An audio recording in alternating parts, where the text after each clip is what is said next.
प्यारे साथियों नमस्कार। कैसे हैं आप सभी लोग? आशा करता हूं बहुत अच्छे, शानदार, स्वस्थ, जबरदस्त, जिंदाबाद होंगे और बहुत अच्छी तरीके से आप सभी प्यारे साथियों की पढ़ाई चल रही होगी। तो सभी प्यारे दोस्त आ जाओ भाई, एक बार जल्दी जल्दी से क्लास में। सभी को बहुत सारा प्यार, वेरी वेरी गुड मॉर्निंग, शुभ प्रभात, राम राम। और मेरे प्यारे दोस्त, आज की क्लास में हम डाइस की तीसरी क्लास करने वाले हैं। कल की क्लास में मैं आपको ओपन डाइस पढ़ा रहा था और मैंने आपसे कहा था कि ओपन डाइस सच में ही बेहद आसान है, पर हमको मतलब बिल्कुल बेसिक से समझ आनी चाहिए कि भाई कैसे आसान है। तो एक दो क्वेश्चन डिस्कस करते हैं। कल मैंने आपको ओवरव्यू थोड़ा सा दिया भी था उसका, थोड़ा सा समझते हैं क्वेश्चनों को।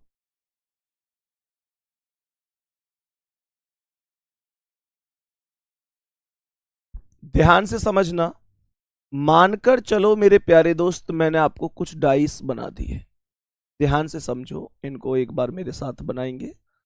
ये मानकर चलो कि कुछ ओपन डाइस हमने यहां पर बना दिए। यहां पर 4 है, ये 2 है, ये 1 है, ये 3 है, ये 5 है, ये 6 है। यहां पर भी मैंने सेम डाइस बना दिया। कुछ इंपॉर्टेंट ये डाइस हैं जो हमें समझने हैं। सबसे पहली चीज, आप एक चीज और समझेंगे कि कभी भी मेरे प्यारे दोस्त, जो डाइस होता है, जो ओपन डाइस होता है, ओपन डाइस में कभी भी सामान्य पासा या मानक पासा नहीं होता। सही है? कभी भी सामान्य पासा या मानक पासा जैसा कुछ नहीं होता। सही है ना? तो यहां पर होता क्या है, कहने का मतलब ये हुआ कि यहां पर हमेशा नॉर्मल ही पासा होता है, कभी साधारण पासा, मानक पासा, इस तरीके से कुछ नहीं होता है। ठीक है? अब ध्यान से समझो क्या बोलेंगे। मानकर चलो यहां पर हमने डाइस बना दिया, हमने यहां पर भी डाइस बना दिया, और यहां पर जो डाइस बनाया हमने यहां पर नंबरिंग कर दी। तो जैसे ही यहां पर नंबरिंग की जाएगी तो ये आएगा 4 1 4 1 6 5 3 और 2। सही है जी? यहां पर हमने 2 लिख दिया। अब सेम इसी प्रकार से हमने यहां पर भी डाइस बनाई और यहां पर क्या नंबरिंग कर दी, यहां पर क्या नंबरिंग कर दी, यहां पर लिख दिया 2 1 5 2 1 6 3 4 5। ठीक है मेरे प्यारे दोस्त, यहां पर हम और भी डाइस समझते हैं इस तरीके से। यहां पर हम और भी डाइस समझते हैं इस तरीके से। मानकर चलो यहाँ 2 है, यहाँ 1 है, यहाँ 3 है, यहाँ 4 है, यहाँ 5 है, यहाँ 6 है। और मेरे प्यारे दोस्त, इन सभी डाइसों को करना वास्तव में बहुत आसान है। वास्तव में बहुत आसान है। समझने की कोशिश करना एक बार, कैसे इन सभी डाइसों का आंसर सॉल्व किया जा सकता है। आखिर कैसे इन सभी डाइसों को बहुत ही आराम से, एकदम तसल्ली से सॉल्व किया जा सकता है।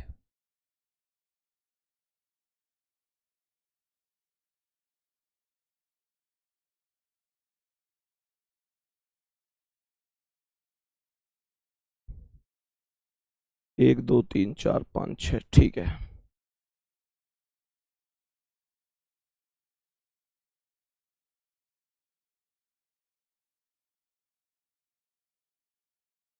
यार ये डाइस कैसे नहीं बन पा रहा? ये कौन सा वाला डाइस होता है? मैं एक बार चेक कर लेता हूँ। ये थोड़ा सा एक अलग तरीके का डाइस है और एक बार चेक कर लेता हूँ।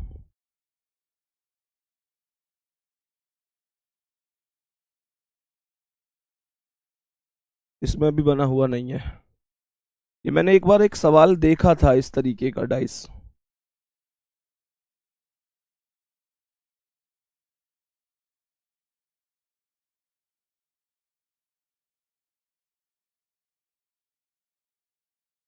एक दो तीन चार पांच सतह हो गई है।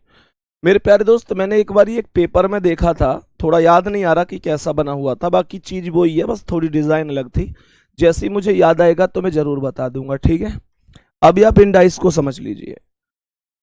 मैंने एक बार एक पेपर में देखा था कि मुझे लगा था थोड़ा नया टाइप का ये डाइस है, मतलब सेम स्थिति है उसमें भी अपोजिट निकालने की, कोई ऐसी दिक्कत नहीं है कि भैया उसे नहीं सीख पाएंगे तो हमारा आंसर नहीं आएगा। फिर भी मुझे वो थोड़ा सा यूनिक सा लगा था डिजाइन। अब वो डिजाइन दिमाग से निकल गई और किताब में भी नहीं दे रखी। चलो कोई बात नहीं, मुझे याद आएगा तो मैं जरूर बता दूंगा। यहां पर ध्यान से समझो। तो कहने का मतलब ये है कि जब हम लोग अपोजिट निकाल रहे होते हैं, हमें पता है कि भाई जो अपोजिट होता है वो तीसरा वाला अपोजिट होता है। और ओपन डाइस का खेल यही होता है कि when we go straight line then every alternative letter opposite to each other. जब हम एक सीधी रेखा में चल रहे होते हैं तो जो तीसरा वाला नंबर होता है या लेटर जो आप बोलो वो अपोजिट होता है। कहने का मतलब ये हो गया कि जो 4 है उसका अपोजिट 1 होगा, 4 का अपोजिट क्या होगा? 1 होगा। क्यों होगा? क्योंकि जब मैं 4 से चलूंगा तो 2 को छोड़कर 1 ही तो आएगा। जो तुरंत अगला नंबर होता है उसे तो छोड़ दिया जाता है, और जब मैं 4 से चला तो 2 को मैंने छोड़ दिया, 1 पर आ गया। ऐसे ही जब मैं 2 से चला तो 1 को छोड़ दिया, 3 आ गया। और 5 से चला तो 2 को छोड़कर 6 आ गया। 5 से चला तो 2 को छोड़कर 6 आ गया। ये सब अपोजिट हो गए। मुझे जल्दी से कमेंट करके बताओ, क्या यहां तक बात समझ में आ रही है? ओके है यहां तक? मेरे प्यारे दोस्तों, यहां पर 2 का अपोजिट क्या है भाई? नॉर्मल सा हमने 4 का अपोजिट कैसे निकाला? 2 को छोड़ा, 1 पकड़ा, तो 4 का 1 हो गया। 2 का कैसे निकाला? 1 छोड़ा, 3 पकड़ा, तो 2 का 3 हो गया। और 5 का कैसे निकाला? 2 छोड़ा, 6 पकड़ा, तो 5 का 6 हो गया। तो यहां पर 1 का अपोजिट क्या है? 5 छोड़ दो, 3 पर आ जाओ। 1 का अपोजिट 3 हो गया। 5 का क्या है? 3 छोड़ दो, 6 पर आ जाओ। 5 का 6 हो गया। और 2 का क्या है? 1 छोड़कर 4 पर आ जाओ, तो 2 का 4 हो गया। यहां तक किसी भी दोस्त को कोई भी समस्या है तो मुझे बताइए कि भैया मेरी समझ में नहीं आया। सबको ओके हुआ होगा? यहां पर मैंने क्या बोला कि जब 4 से चलेंगे तो 1 छोड़कर 6 पर आओ, तो 4 का अपोजिट 6 होगा। जब 1 से चलोगे तो 6 छोड़कर 5 पर आओ, 1 का अपोजिट 5 होगा। और ये 3 और जो 2 बच गया है ये भी एक दूसरे के अपोजिट होंगे। अब आप लोग कहेंगे कि भैया आपने ये कहा था कि जब सीधी रेखा में चलते हैं तो जो तीसरा वाला होता है वो अपोजिट होता है। तो यहां पर कॉन्सेप्ट ये है कि मेरे प्यारे दोस्त, एक्चुअल में मामला क्या है कि सीधी रेखा में चलने का मामला तो ठीक है, पर मुझे एक बात बताओ, जब 4 का अपोजिट 6 हो गया और 1 का 5 हो गया, तो ये जो 3 और 2 बचे हुए हैं, ये जो 3 और 2 बचे हुए हैं ये भी तो एक दूसरे के अपोजिट ही होंगे। जब 3 और 2 बचे हुए हैं तो ये भी तो एक दूसरे के अपोजिट ही होंगे। कोई दिक्कत ही नहीं है इस बात में। समझ में आ रही है इतनी कहानी? दूसरी बात, मेरे प्यारे दोस्त, डाइस का एक नियम और होता है। जो ओपन डाइस होता है उसका एक बड़ा ही प्यारा सा नियम होता है कि आप उनमें इन अंकों को ऊपर नीचे शिफ्ट कर सकते हो। ऊपर नीचे शिफ्ट मतलब कैसे? ये जो 2 है ना, आप इसे चाहो तो यहां ऊपर यहां भी लिख सकते हो, कोई फर्क नहीं पड़ेगा उसमें, ठीक है। आप इस 2 को चाहो तो यहां भी लिख सकते हो, तो ऐसी कोई दिक्कत नहीं है। आप इस तरीके से चीजों को एडजस्ट कर सकते हो। बात समझ में आ गई हो तो सभी लोग एक बार थम्स अप कर दो कि भैया यहां तक कोई दिक्कत नहीं है, कोई भी दिक्कत नहीं है, हमें बहुत आराम से समझ में आ रहा है। सही है? कोई भी दिक्कत नहीं है तो ईमानदारी से थम्स अप कर दो, और अगर कोई परेशानी है तो फिर बताइए मुझे कि भैया मेरी समझ में ये चीज नहीं आई, मैं फिर दोबारा बता दूंगा, ठीक है। अब यहां पर समझो, यहां पर जो 2 है, अगर मैं 2 से चलूं तो 1 छोड़कर 6 आया, तो 2 का अपोजिट 6 आ गया। जब मैं 1 से चलूंगा तो 6 छोड़कर 3 आएगा, एक का अपोजिट 3 आ गया, और ये जो 4 बचा और 5 बचा, तो बचा हुआ अपोजिट होगा। तो 4 और 5 अपोजिट हो गए, और ये क्वेश्चन भी खत्म हो गया। यहां तक कोई दिक्कत नहीं है? यहां तक कोई दिक्कत तो नहीं है? सभी मेरे प्यारे दोस्त बताएंगे कि यहां तक कोई भी प्रॉब्लम नहीं होनी चाहिए। अब मानकर चलो कि मुझे ये क्वेश्चन सॉल्व करना है, तो मैं इसे कैसे सॉल्व कर सकता हूं? मैं यहां पर ये बोल सकता हूं कि जो 2 नंबर है इसका अपोजिट कौन है? 1 छोड़कर 3 आया, तो 2 का जो अपोजिट है वो 3 हो गया। अब जो 1 है उसका बाद में निकालना, पहले आप 4 का निकालो। 4 का क्या? 5 छोड़कर 6, तो 4 का अपोजिट 6 हो गया। तो ये जो 1 और 5 बचे हैं, ये भी तो एक दूसरे के अपोजिट होंगे, ये भी तो एक दूसरे के अपोजिट होंगे, कोई दिक्कत नहीं है। और मुझे लगता है कि ये बहुत इजी लगने लग गया होगा आपको।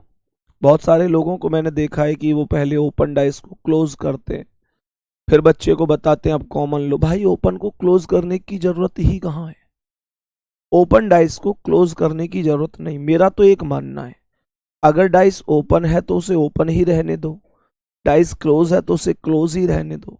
जरूरत कहाँ है कि आप ओपन को क्लोज करो, क्लोज को ओपन करो? अपोजिट ही तो निकालने यार। और जब डायरेक्ट अपोजिट ही निकालने, तो फिर क्या जरूरत है ज्यादा मतलब चीजों को बहुत ज्यादा फैलाने की?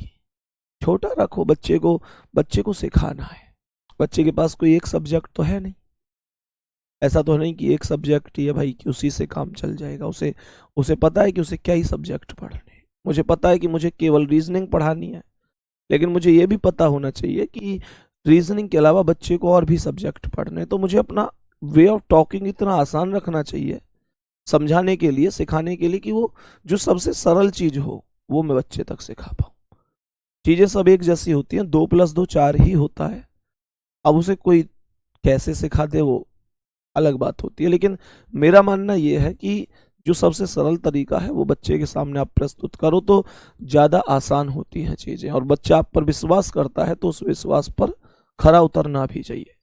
अब ध्यान से समझना, जब हम इतना कॉन्सेप्ट समझ चुके हैं, अब एक दो क्वेश्चन, कुछ क्वेश्चन मैं यहाँ से आपको डिस्कस करवाऊंगा कि ओपन डाइस से क्लोज डाइस कैसे बनता है।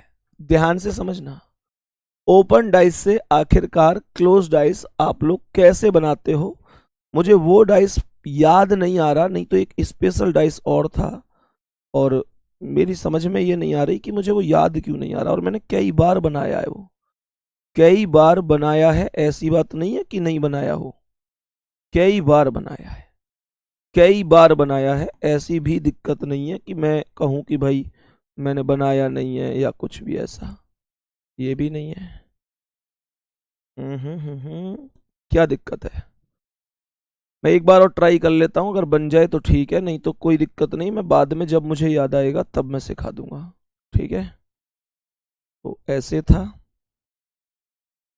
और फिर यहां से ये स्टेप, ये स्टेप, ये स्टेप, और ये स्टेप। चलो कोई नहीं, मैं एक बार याद कर लूंगा तो बना दूंगा, ठीक है, याद करके बता दूंगा। अभी मुझे इस सवाल का आंसर आप लोग बता दो, मुझे इस प्रश्न का आंसर आप लोग बता दीजिए। ओ बन गया, बन गया, देखो ये था वो, देखो ये था वो, देखा?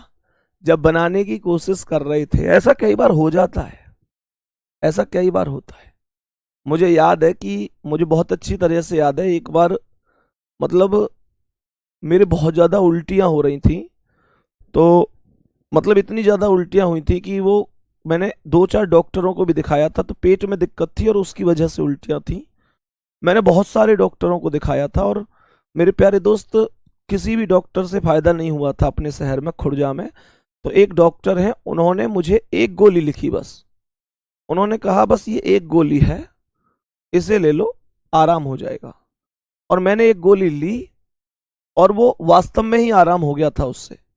और मजे की बात बताऊं, डॉक्टर ने उन्होंने मुझे एक गोली लिखी। अब वो परेशानी लगभग लगभग 4-5 महीने बाद दोबारा से हो गई।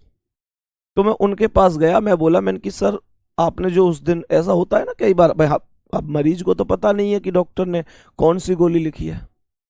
तो मैंने उनसे कहा, मैंने डॉक्टर साहब आपने जो उस दिन एक गोली लिखी थी उल्टियों वाली, आप उसे लिख दो। डॉक्टर बोले यार मुझे खुद याद ना आ रही मैंने कौन सी लिखी। मैंने खूब समझाया कि उसका ऐसा पत्ता था, ऐसे रैपर से में थी, और मैंने ये भी बताई मैंने कि उसका नाम जो लेटर था पहला कि उससे शुरू हो रही थी सर, वो आपने लिखा था, मुझे तो याद नहीं है लेकिन आपने लिखा था। और डॉक्टर ने, ईमानदारी है कि खूब दिमाग लगा लिया, खूब याद कर ली, पर गोली याद ना आई कि वास्तव में वो उल्टियों वाली दवाई कौन सी थी। वो डॉक्टर को भी याद नहीं आई। और फिर डॉक्टर से लगभग 1 महीना बाद मुलाकात हुई, तब उन्हें याद आई। तो मेरे प्यारे दोस्त, ऐसा कई बार हो जाता है, ऐसा कई बार हो जाता है। ऐसे भी मतलब मैं तुम्हें बता रहा हूं, ऐसा कई बार होता है। ये डायग्राम मैंने कई बार हर बैच में बनाया है, और आज देखो याद नहीं आया जब बना रहा हूं, और जब नहीं बना रहा हूं तो ये बन गया। गजब। चलो कोई दिक्कत नहीं। अब इससे समझो, यहां पर 2 है, यहां 4, यहां 3, 6, 5, 1। बताओ इसका डायग्राम का आंसर। अब इस डायग्राम को बनाने का कारण क्या है, वजह क्या है, उसे समझो। इसे बनाने की वास्तव में वजह क्या है, मैं क्यों बना रहा हूं इस डायग्राम को, और क्यों तुम्हें इसे सिखाना चाहता हूं। एक्चुअल में मेरे प्यारे दोस्त, ध्यान से समझने की कोशिश करना। तो मैंने आप लोगों से क्या बोला कि यहां पर जैसे आपने सीधी रेखा का प्रयोग करके 4 के अपोजिट 1, 2 के अपोजिट 3, 5 के अपोजिट 6 सब कुछ बता दिया था। यहां पर आपने 2 का अपोजिट 6 बता दिया, 1 का 3 बता दिया, फिर 4 और 5 जो बच गए वो भी अपोजिट थे। और मेरे प्यारे दोस्त, ध्यान से समझना कि यहां पर जो ये नंबरिंग है ना, इसमें आप सीधी रेखा का प्रयोग करके केवल एक चीज बता सकते हो, और वो चीज है कि 2 के अपोजिट 3 का होना, 2 के अपोजिट 3 का होना। बात आ रही है समझ में? इस वजह से ये यूनिक है कि इसमें आप लोग अब कोई भी अपोजिट इससे ज्यादा नहीं बता सकते। अब मेरे प्यारे दोस्त मुझे ये बताओ, 2 के अपोजिट 3 आ गया, तो यहां पर 6 के अपोजिट कौन होगा, 5 या 4? मतलब अब मैं यहां पर अपोजिट कैसे बताऊं? तो यहां पर तुम्हें एक ट्रिक का ध्यान रखना है कि 2 अपोजिट के कभी भी आपस में कोने नहीं मिलते। मैंने कहा 2 अपोजिट के आपस में कभी भी कोने नहीं मिलते हैं। तो मेरे प्यारे दोस्त, इसका मतलब यह हुआ कि 6 का अपोजिट 5 होगा। 6 का को अगर अपोजिट आपने 1 बना दिया, ध्यान से सुनना, जैसे कुछ लोग 6 का अपोजिट 1 बता रहे हैं, मेरे प्यारे वीर, अगर देखो 2 का तो 3 है, ये तो सत्य बात है ही, कोई दिक्कत ही नहीं है। अगर आपने 6 का अपोजिट 1 बना दिया, तो फिर इसका मतलब आपने 4 का क्या बना दिया, 5, और 4 का 5 बन नहीं सकता। 4 का 5 क्यों नहीं बन सकता? 4 का 5 इसलिए नहीं बन सकता क्योंकि 4 और 5, भाई 4 का खाना ये है, 5 का ये, तो इन दोनों का यहां पर जॉइंट बन रहा है। और आप लोग हमेशा अपोजिट बनाने से पहले ये बात जरूर ध्यान रखना कि 2 अपोजिट सरफेस के कभी भी आपस में जॉइंट नहीं बनते हैं। ठीक है? तो मेरे प्यारे दोस्त, आप ऐसे समझो कि 2 का 3 है, 4 का 1 होगा, और जो 5 और 6 बचे हैं ये भी आपस में अपोजिट हो जाएंगे। क्या ये हमको हमेशा ध्यान रहेगा कि हाँ भाई कैसे अपोजिट निकाला था? यहां पर एक डाइस और मैं ऐसा ही बनाता हूं ताकि आप लोग एक रिवीजन के तौर पर चीजों को और अपने आप भी कर सको। सही है? यही वो डाइस था जिसकी मैं तुमसे कह रहा था कि यार याद नहीं आ रहा है। ये मैंने एक एग्जाम में देखा था और बच्चा जॉइंट को गलत करके आया। जॉइंट तो कभी भी 2 अपोजिट का आपस में बनता ही नहीं है। सही है? दूसरी बात, आप लोग अगर इतना याद ना रख पाओ कि यार इतना याद ना रख पाओ कि जॉइंट वॉइंट का चक्कर क्या है, तो इतना भी तो कर सकते हैं। मैंने आपको ये बात बताई है, इन डाइस की खास बात ये होती है कि इन्हें आप ऊपर नीचे कर सकते हो। तो मुझे ये बताओ, अगर इस 6 को मैं नीचे यहां ले आऊं तो अभी तो 6 का अपोजिट 5 बन रहा है, बोलो हाँ या ना। और या फिर 6 को मतलब इस 5 को ऊपर कर दो, तो अभी तो 5 का अपोजिट 6 बन रहा है। तो ये कोई दिक्कत नहीं है, आप इस तरीके से बहुत सरल शब्दों में चीजों को बता सकते हो। बात आ गई समझ में मेरे प्यारे दोस्त? अब समझो, यहां पर 1 4 2 3 6 5, बताओ भाई कौन सा नंबर कौन से नंबर के अपोजिट है, जल्दी से बताओ।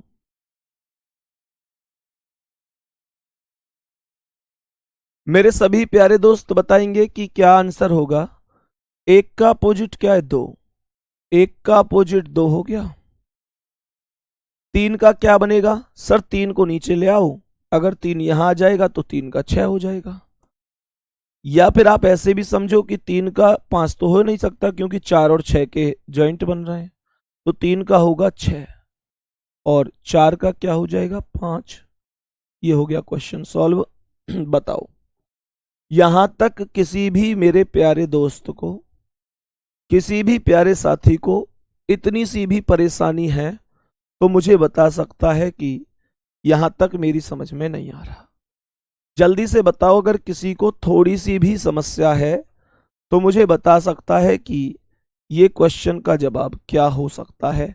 सभी प्यारे साथी यहां तक मुझे कॉन्सेप्ट को समझाने की कोशिश करेंगे कि कोई दिक्कत तो नहीं है। अब यहां से एक महत्वपूर्ण चीज को समझना, एग्जामिनर हमको क्या करता है कि एक ओपन डाइस देता है। एग्जामिनर हमसे कहता है कि इस ओपन डाइस का अध्ययन करिए। एग्जामिनर कहता है इस ओपन डाइस का अध्ययन करिए और बताइए कि इन 4 पासों में से कौन सा पासा, इन 4 पासों में से कौन सा पासा इस ओपन डाइस का अध्ययन करके बनाया जा सकता है। इन 4 पासों में से कौन सा पासा इस ओपन डाइस का अध्ययन करके बनाया जा सकता है। क्वेश्चन को गौर से समझिएगा। सवाल यहां पर कहता है कि ये एक पासा दिया गया है और आपसे कह रहा है इस पासे का अध्ययन करो और बता दो कि इन 4 पासों में से कौन सा पासा परफेक्ट है। अब ध्यान से समझिए, मैं यहां पर लिखता हूं 2, मैं यहां 1 लिखता हूं, यहां 3 5 4 और 6, यहां पर मैं लिखता हूं 3 1 2, यहां पर मैं लिखता हूं 4 5 1, यहां पर मैं लिख देता हूं 6 4 3, और यहां पर मैं लिख देता हूं 5 3 6। सभी प्यारे दोस्त कोशिश करो, मेरे सभी प्यारे दोस्त कोशिश करना। सर मैं एक ही बात बोलूंगा, अब हमें रीजनिंग में आगे से कोई दिक्कत नहीं आएगी। चलो बहुत अच्छी बात है भाई, बहुत अच्छी बात है। एक बार ध्यान से समझो कैसे कर सकते हो कि इस पासे का अध्ययन करूं और बता दूं कि 4 पासों में से कौन सा पासा बनाया जा सकता है। क्या है कोई स्थिति? सभी मेरे प्यारे दोस्त बताएंगे क्या यहां पर है कोई स्थिति? बहुत बढ़िया, बहुत ही शानदार। मेरे प्यारे दोस्त ध्यान से सुनना, सबसे पहला काम क्या है, आप लोगों के पास जब डाइस है ना, तो आप लोग डाइस में अपोजिट निकाल लो। अपोजिट निकालना बड़ी बात तो नहीं है बाबू, मैंने तुम्हें आज ही अभी बताया था कि जो 2 नंबर है, 2 का अपोजिट क्या होगा। आप लोग 1 को छोड़ दो, 3 पर आ जाओ, तो जो 2 का अपोजिट हो जाएगा वो 3 हो जाएगा। जब 1 से चलेंगे तो फिर 3 को रहने दो और 5 पर आ जाओ, 1 का 5 हो गया। और जो ये 4 और ये 6 बच गए, ये भी एक दूसरे के अपोजिट होंगे। अब आप लोगों को मैं सिखाने के लिए बहुत सारी चीज सिखा दूं, मैं आपसे कहूं ऐसे करो वैसे करो, इसे क्लोज कर दूं, नई नई चीज बताऊं, नए नए रूल लिखवाऊं। मुझे अच्छी तरीके से पता है कि मैं उतना नहीं बताऊंगा, मैं बस आपको एक मेथड बताऊंगा, और वो मेथड ये है कि two opposite surfaces can never be seen together and can never be hidden together. दो विपरीत सतह ना तो कभी एक साथ दिखाई देती हैं और ना कभी एक साथ छिपती हैं। दो विपरीत सतह ना कभी एक साथ दिखाई देती हैं और ना कभी एक साथ छिपती हैं। प्रत्येक उस ऑप्शन को गलत कर दो जिसमें दो विपरीत सतह एक साथ दिखाई दे रही हैं। सही है, जिसमें दो विपरीत सतह एक साथ दिखाई दे रही है। तो मेरे प्यारे दोस्त, दो का अपोजिट तीन है, ये दो और तीन किसी भी कीमत पर एक साथ नहीं आ सकता, ये गलत आंसर है। दो और तीन एक साथ कैसे आ सकता है? दो और तीन जब विपरीत है एक दूसरे का तो एक साथ कैसे आ सकता है? How this possible? ये तो संभव ही नहीं है। मैंने आप लोगों से कहा कि पांच और एक विपरीत है, पांच और एक साथ कैसे आ सकता है? How this possible? ये पॉसिबल ही नहीं है। मेरे प्यारे दोस्त, यहां पर चार का विपरीत छह है, तो चार और छह एक साथ कभी नहीं आ सकता। चार और छह एक साथ कभी नहीं आ सकता। बात समझ में आ रही है? यहां पर पांच तीन छह, तो मेरे दोस्त पांच यहां, तीन यहां, छह यहां, पांच अलग, तीन अलग, छह अलग, कोई से भी दो विपरीत एक साथ नहीं है। तो डी ऑप्शन आपका करेक्ट आंसर है। इतना सा मेथड याद रहेगा हमेशा की नहीं, भूल तो नहीं जाओगे। बताओ भाई, थम्स अप करके याद रहेगा।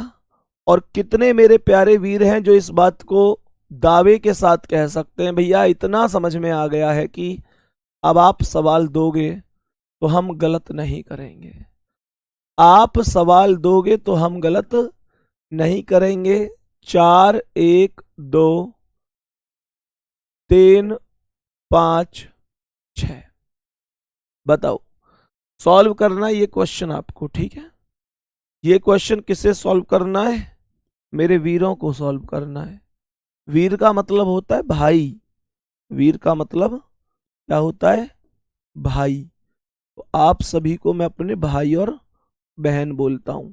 बताओ जल्दी से मेरे सभी प्यारे बहन भाई, बताओ लाडो, इस सवाल का आंसर क्या हो सकता है?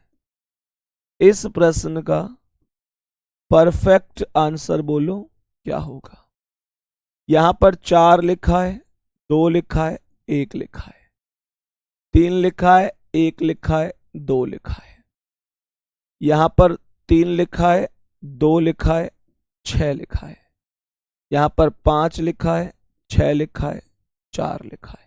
बोलो जल्दी से, बोलो जल्दी से मेरे सभी प्यारे वीर, इस प्रश्न का आंसर दो जल्दी से। क्या आंसर होगा? बोलो जल्दी, सभी मेरे प्यारे दोस्त बोलो जल्दी से, करेक्ट जवाब क्या हो सकता है? सभी प्यारे दोस्त जल्दी से बताओ कि इस प्रश्न का करेक्ट और राइट जवाब क्या हो जाएगा? करेक्ट और राइट जवाब क्या हो जाएगा?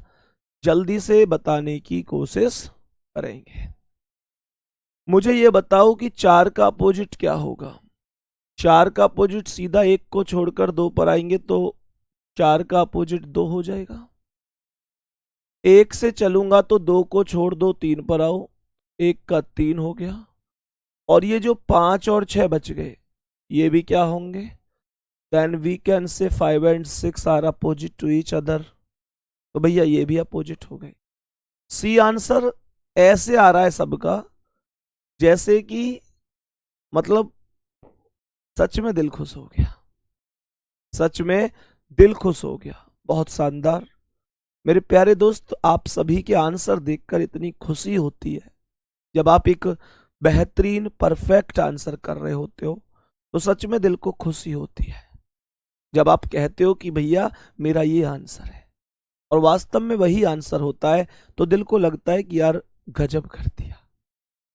सोचो, जब आज इस आंसर पर इतनी खुशी हो रही है तो एक चीज सोचो कि जिस दिन आपका रिजल्ट आएगा, सुबह से लेकर पता तो सबको रहता ही है कि आज रिजल्ट आ सकता है।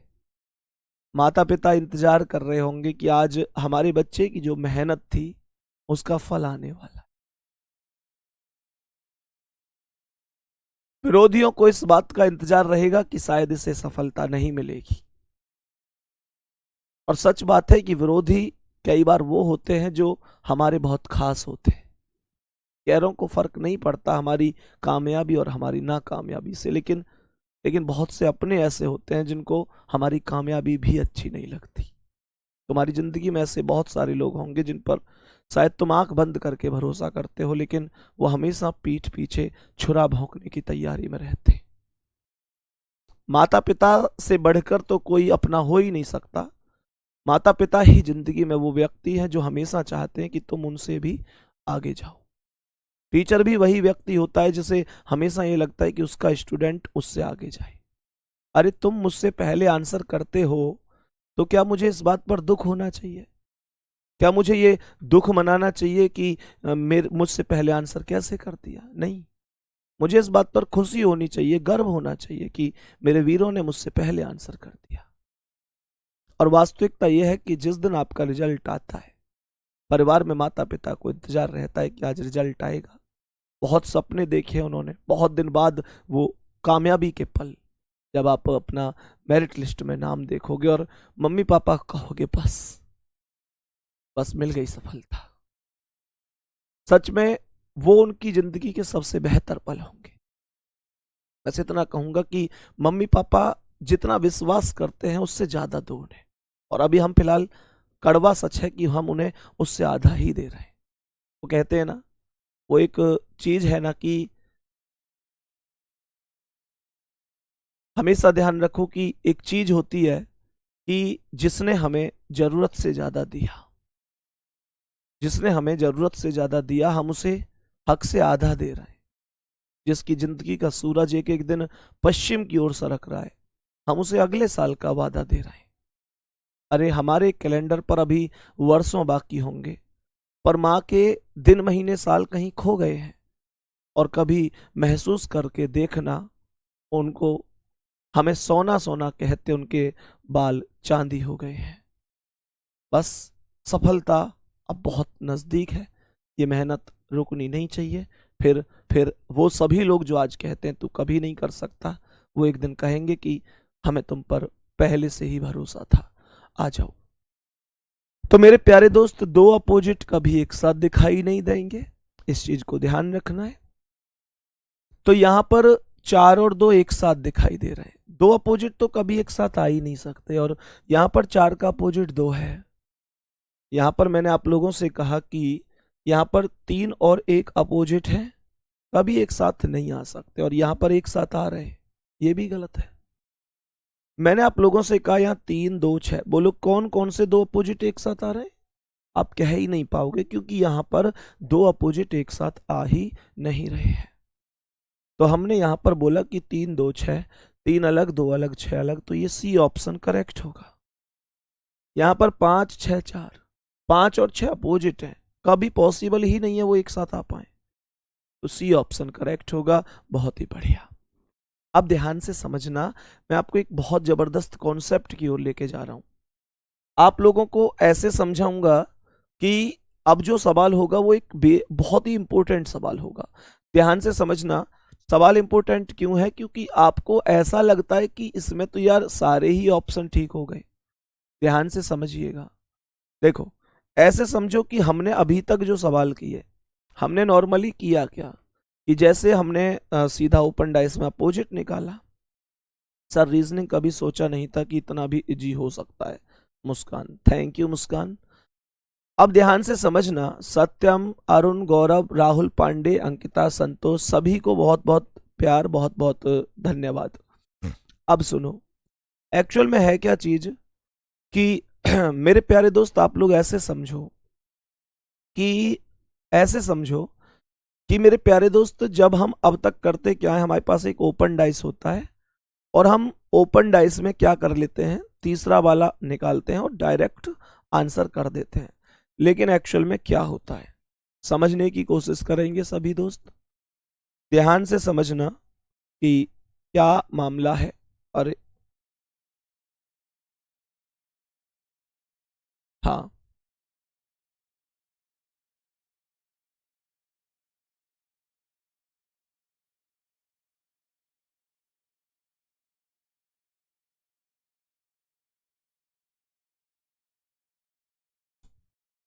चलो अब समझने की कोशिश करना कि कैसे हमें प्रश्न का आंसर करना है। मानकर चलो मेरे प्यारे दोस्त, हमारे पास एक क्वेश्चन है और इस क्वेश्चन में हमसे प्रश्न क्या कह रहा है। यहां पर प्रश्न ने लिखा हुआ है 4, 2, 1, 3, 5, 6। ये ओपन डाइस है और यहां पर भी ओपन डाइस से 4 ऑप्शन पूछ रहा है। 4 ऑप्शन कैसे? इसका आंसर बताना है आप लोगों को। ये वास्तव में ही बहुत सरल क्वेश्चन है, अभी तक जो पढ़ा है उन्हीं के हिसाब का, कुछ भी नया नहीं है इसमें। 5, 6, 4, 3, 1, 6, 3, 2, 6, 4, 1, 5। बताओ भाई कौन सा पासा बनाया जा सकता है? मेरे सभी प्यारे दोस्त जल्दी से बोलो, कौन सा पासा है जो बनाया जा सकता है? बहुत बढ़िया, बताओ जल्दी से।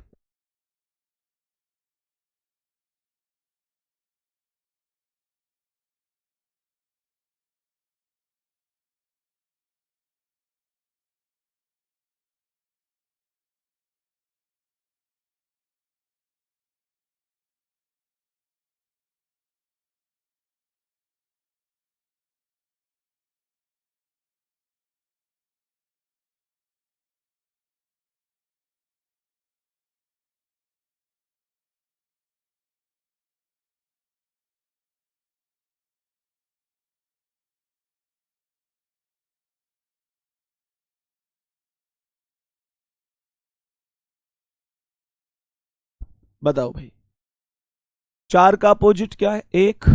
Very good. 2 का अपोजिट क्या है? 3। Very good. 5 का अपोजिट क्या है? 6। दो अपोजिट एक साथ आ ही नहीं सकते, कभी नहीं आ सकते, आज तक नहीं आए। तो यहां पर 5 और 6 अपोजिट एक साथ आ ही नहीं सकते। मेरे प्यारे दोस्त यहां पर 4 और यहां पर क्या है? 3, 1, 6, 3 अलग 1 अलग 6 अलग, तो यही ऑप्शन राइट है। यही ऑप्शन राइट हो जाएगा। अब मुझे ये बताओ कि कुछ क्वेश्चन आपको मैं पूछूं तो बताओगे? इसका आंसर बताओ, जितना अब तक पढ़ा है उसका एक बार रिवीजन सा करते हैं। जल्दी से बताओ इसका आंसर क्या होगा। जल्दी से बताओ इस प्रश्न का करेक्ट आंसर क्या हो जाएगा। सभी प्यारे दोस्त जल्दबाजी में गलत मत कर देना। सवाल कह रहा है निम्नलिखित में से कौन सा पासा मानक पासा नहीं है। अब ध्यान से सुनना, पासे दो होते हैं, सामान्य पासा और दूसरा पासा होता है मानक पासा। एक होता है सामान्य पासा और एक होता है मानक पासा। अब इसने यहां पर एक चीज बोली है कि कौन सा पासा मानक पासा नहीं है। Which of the following is not a standard dice. कौन सा पासा है जो मानक पासा नहीं है? तो इसने कह दिया कि मानक नहीं होना चाहिए। तो इसका मतलब क्या होना चाहिए? सामान्य होना चाहिए। और मेरे प्यारे दोस्त सामान्य पासा कौन सा होता है? जिसमें दो निकटवर्ती सतहों का योग 7 होता है। ये तो मैंने आपको पढ़ा के ही आया हूं। तो यहां पर चेक करो कौन सा पासा है जहां पर दो निकटवर्ती सतहों का योग 7 है। आप इस 5 और 2 को जोड़ोगे तो ये 5 + 2 7 ही बनेगा। सी ऑप्शन आपका करेक्ट आंसर हो जाएगा। यहां तक कोई दिक्कत तो नहीं है? थम्स अप करो कितने लोगों का सही है। Very good. बाकी किसी में भी 7 दो निकटवर्ती सतहों का योग नहीं बन रहा। एक भाई बता रहे हैं कि बी है। बी में कहां बन रहा है भाई? 4 और 6 10, 6 और 2 8, 2 और 4 6, 7 है ही नहीं। तो बी कैसे हो सकता है मेरे दोस्त? बी कैसे हो सकता है? संभव ही नहीं है। नेक्स्ट क्वेश्चन आओ। सवाल यहां पर क्या लिख रहा है? सवाल यहां पर लिख रहा है कि भैया दो दर्शाने वाले फलक के विपरीत क्या होगा। सवाल कह रहा है select the number that will appear on the face opposite to the face showing two. दो के विपरीत सतह पर क्या हो सकता है, सोचो। तो यहां पर दो के विपरीत बताना है। मैंने आपको क्या बोला था कि इन दोनों में से कॉमन ले लो कौन सा है, और जब आपने कॉमन लिया तो ये 5 और ये 5 कॉमन है, तो आपने 5 को ऊपर नीचे नोट कर दिया। जब आप 5 से क्लॉकवाइज घूमते हो, ऐसे ही सिखाया था ना कि कॉमन नंबर से क्लॉकवाइज घूमा जाता है, तो जब 5 से घूमे तो 5 से 1 आया और 1 से 4। तो जब 5 से घूमे तो 1 आया और 1 से 4 आया। यहां पर 5 से 6 आया और 6 से 3, 5 से 6 आया और 6 से 3 आ गया। अब मेरे प्यारे दोस्त 5 के सामने क्या आएगा, 5 के सामने 2 आएगा। तो आपसे 2 के विपरीत पूछ रहा था, 5 करेक्ट आंसर है। ओके, कोई दिक्कत नहीं। नेक्स्ट क्वेश्चन, यहां पर बिंदु से दे दिए हैं। आपके डाइस में बिंदु आ जाओ, आपके डाइस में नंबर आ जाओ, अक्षर आ जाओ, कलर आ जाओ, कोई चिन्ह आ जाओ, उससे कोई फर्क थोड़ा ही पड़ता है। सच में कोई फर्क नहीं पड़ता। नॉर्मल तरीके से बिल्कुल सेम उसी स्थिति से आपका आंसर ज्ञात होता है। ध्यान से सुनिएगा, एक बार चेक करो भाई कैसे कैसे कर सकता हूं। ये कितने बिंदु हैं, 4, गिन सकते हो कि नहीं। ये कितने, 6, और ये 5, 4 6 5, 1 2 4। कॉमन क्या है, कॉमन क्या है, तो भैया कॉमन ये यहां पर 4 और यहां पर 4, तो कॉमन हो गया 4। 4 को मैं ऐसे लिख दूं, बिंदु बिंदु से बनाने में तो बहुत टाइम लगेगा, 4 नंबर लिख देते हैं, बिंदु मतलब नंबर एक ही बात है। तो मुझे ये बताओ, अगर मैं इन 4 से क्लॉकवाइज घूम के जाऊं, मतलब घड़ी की दिशा में, तो 4 से ये मिलाएंगे 6 और ये मिलाएंगे 5। तो जब मैं 4 से चलूंगा तो एक तो मिलेगा 6 और फिर मिलेगा 5। ओवरऑल कॉन्सेप्ट मिलेगा 4 6 5। और दूसरे डाइस में जब 4 से घूमूंगा तो 4 से 1 और 1 से 2, 4 से 1 और 1 से 2, और 4 के सामने क्या आ जाएगा, जो अभी तक नहीं आया है। जो बच जाता है ना कि भैया ऐसा कौन है जो अभी तक नहीं आया, वही आ जाता है। तो यहां पर 3 हो गया। तो मेरे प्यारे दोस्त 4 का अपोजिट 3 आया, तो आंसर सी ऑप्शन आएगा। ठीक है, नेक्स्ट क्वेश्चन बताओ। अब यहां पर समझो, यहां पर अंग्रेजी वर्णमाला के अक्षर लिखे हुए हैं। बताओ जल्दी से क्या आंसर हो सकता है, चेक करो जल्दी से। मैं चाहता हूं इसका आंसर आप बिना पेन के ही कर दो, बिना पेन के, कोई किसी भी पेन का प्रयोग आपको नहीं करना है। ध्यान से सुनना मेरे प्यारे गुड्डा, एक बार समझने की कोशिश करना। कह रहा है जो डी दर्शाने वाले फलक के विपरीत है, डी के विपरीत पूछ रहा है। तो यहां पर कॉमन कौन है, ये बी है और ये बी है। जब मैं बी से क्लॉकवाइज चलूंगा तो मुझे क्या मिलेगा, ए, और यहां बी से चलूंगा तो क्या मिलेगा, डी। मुझे एक बात बताओ, डी के विपरीत ये पूछ रहा है, तो यहां पर जब मैं बी से चला, जब यहां एक्चुअल में यहां पर 2 कॉमन है ना, हाँ यहां पर तो 2 कॉमन है, तो ये तो और भी ज्यादा आसान हो गया। मैं अच्छी तरह से जानता हूं डबल कॉमन ट्रिक को, जानते हो ना। डबल कॉमन ट्रिक का मतलब क्या है, जब कभी भी 2 कॉमन है और तीसरे वाले के अपोजिट पूछ रहा है, तो दोनों कॉमन को आपस में एक दूसरे से काट दिया जाता है। तो यहां पर डी के अपोजिट पूछ रहा है, डी के पास क्या, ए और बी। अरे एक बार थम्स अप कर दो भैया, बाबू मैंने तुम्हें मेथड बताया नहीं था क्या। जब 2 कॉमन हो, जैसे डी के विपरीत पूछ रहा है, डी के पास है ए और बी, तो ए बी से ए बी को काट दो, यहां पर डी बच गया, यहां पर ई, यही एक दूसरे के अपोजिट हैं, और ई आंसर हो गया। बताओ, मैंने कहा कि आपको इतने नॉर्मल तरीके से आंसर निकालना है। ठीक है भैया, यहां पर ए बी से ए बी खत्म, यहाँ डी बचा, यहाँ ई बचा, ये बचे हुए दोनों के दोनों अपोजिट हो गए। मामला ही नहीं है इससे ज्यादा। तो इसका आंसर बताओ। ये बहुत प्यारा सवाल है और इस सवाल पर आकर सारे नियम कानून कायदा सब फेल है। सब फेल है तो कैसे होगा सर? सब फेल है तो कैसे होगा? होगा। दुनिया में कोई चीज है ऐसी जो नहीं होगा? अगर दुनिया में कोई सवाल है तो उसका जवाब भी तो होगा किसी के पास। ध्यान से सुनो, मैंने क्या बोला? 12 दर्शाने वाले फलक के विपरीत पूछ रहा है।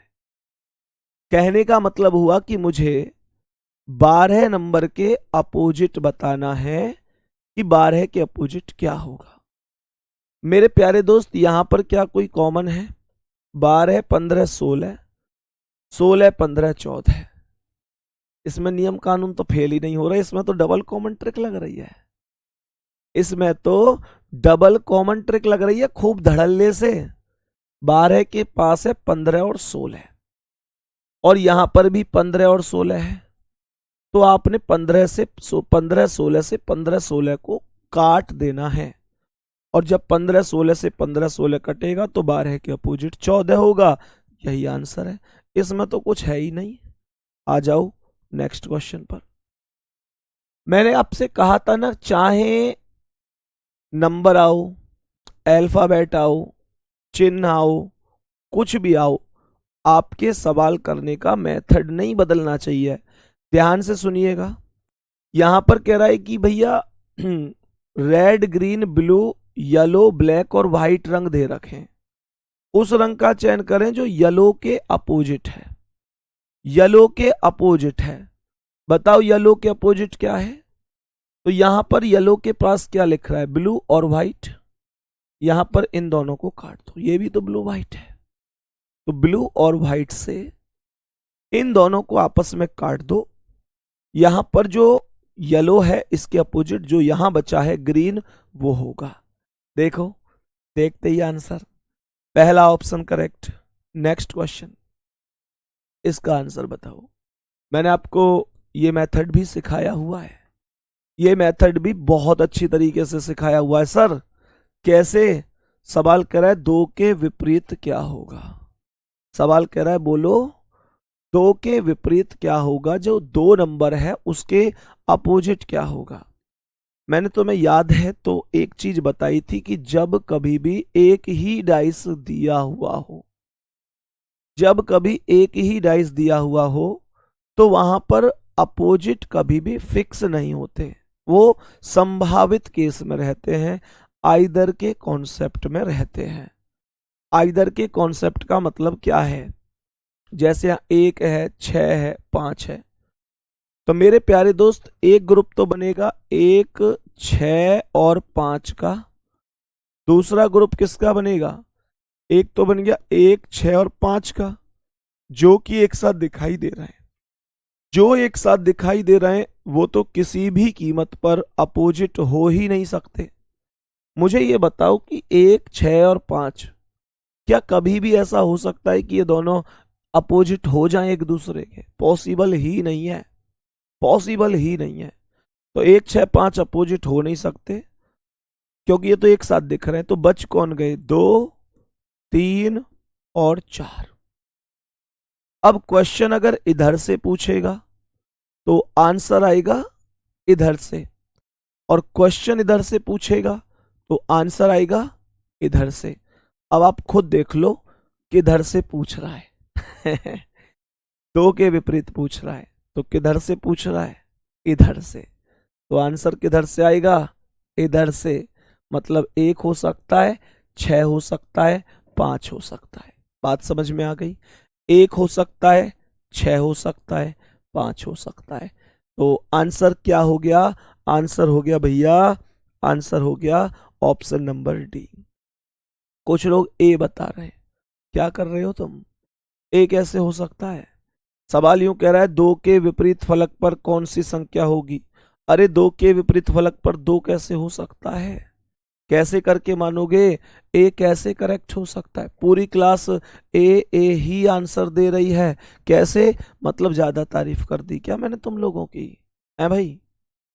क्या इतनी तारीफ कर दी, कैसे कह रहे हैं, इतनी खुशी दी कि आंखों में ना समाए। अरे अरे आंखें बंद कर लो, कहीं छलक ना जाए। अब ध्यान से समझिएगा, मैंने आप लोगों से बोला कि जब हम क्वेश्चन पर चलते हैं तो मेरे प्यारे दोस्त 1, 5 या 6 करेक्ट जवाब होता है। बात आ रही है समझ में? Next question. इस सवाल में भी सिंगल डाइस है और सिंगल डाइस में कभी भी पॉसिबिलिटी ही बन सकती है बस। तो मुझे एक चीज बताओ, 4 के विपरीत पूछ रहा है, तो 4 के विपरीत एक ग्रुप तो बनेगा 4, 5, 3 का। 4, 5, 3 और एक बनेगा 2, 1, 6। अब आप लोग मुझे ये बताओ कि 4, 5, 3 का एक ग्रुप बन गया, 2, 1, 6 का एक ग्रुप बन गया और ये 4 के विपरीत पूछ रहा है। तो जब ये 4 के विपरीत पूछ रहा है तो मेरे प्यारे दोस्त 4 के विपरीत अगर इधर 4 है तो आंसर इधर आएगा 2, 1, 6। अब 2 अलग ऑप्शन पे है, 1 अलग पे, 6 अलग पे। अगर ये ऐसे लिख देता कि 2 या 1 या 6 तो ये राइट था। अगर ये यहाँ 2 लिख रहा है, 1 लिख रहा है, 6 लिख रहा है और यहाँ लिख देता कि उपरोक्त सभी, तो भी राइट था। लेकिन हमें पता है, फिक्स तो पता ही नहीं है कि कौन है, 2 भी हो सकता है, 1 भी और 6 भी। तो मेरे प्यारे दोस्त निर्धारित नहीं कर सकते, डी ऑप्शन आएगा। निर्धारित नहीं कर सकते, डी ऑप्शन करेक्ट होगा। यहां तक किसी को कोई दिक्कत तो नहीं है? सभी प्यारे दोस्त बताएंगे? बताओ। तो मेरे प्यारे दोस्त मैं उम्मीद कर सकता हूं कि ये सारे कॉन्सेप्ट, ये सारे मेथड तुमको बहुत ही अच्छी और बहुत भली भांति तरीके से समझ आए होंगे। हम धीरे धीरे डाइस पर बहुत मजबूत पकड़ बनाएंगे। कल डाइस की लास्ट क्लास होगी और धीरे धीरे रीजनिंग को इतना जबरदस्त कंप्लीट करा देंगे कि आप विश्वास करो कि आप रीजनिंग के सरताज होंगे। मेरे प्यारे दोस्त अभी तो आपने बस शुरुआत की है और आप ये भी जानते हो कि एमटीएस में रीजनिंग जस्ट क्वालिफाइंग है। 20 क्वेश्चन मैथ हैं और 20 रीजनिंग के हैं। 40 में से आपको 12 प्रश्न करने हैं और आप लोगों को ये विश्वास हो गया होगा कि अकेली रीजनिंग में मैं 20 में से 18, 19 और या 20 आपको आराम से करवा सकता हूं। इतनी क्लास के बाद इतना भरोसा आपको हो गया होगा। बाकी मेरे प्यारे दोस्त तो मेहनत यूं ही बरकरार रखेंगे, कोई दिक्कत नहीं है। अगली क्लास में आप लोगों से मिलेंगे। अपना ध्यान रखिएगा, बहुत सारा प्यार, अपना ध्यान रखिए, मम्मी पापा का ध्यान रखिए और निरंतर मेहनत करते रहिए। ये सपने एक दिन जरूर पूरे होंगे। और लास्ट में यही कहूँगा, कोई ऐसा है कि जिसे ये लग रहा है कि यार सही है, होंगे सपने, नहीं है, ठीक है, याद रखना जब सपने तुमने देखे हैं तो पूरे भी तुम्हें ही करने पड़ेंगे, तुम्हें ही पूरे करने पड़ेंगे। मेरे प्यारे दोस्त एक एक चीज होती है कि भुलाकर अपने सपनों को जिया तो क्या जिया, भुलाकर अपने सपनों को जिया तो क्या जिया। अगर है दम तो इन्हें पूरा करके दिखा और लिख दे अपनी मेहनत से एक ऐसी कहानी। फिर बोल उस किस्मत को, बोल उस किस्मत को, अरे किस्मत अब तुझ में दम है तो मेरे सपनों को मिटा के दिखा। मेरे प्यारे दोस्त ये मेहनत लगातार चलनी चाहिए। जय हिंद, जय भारत।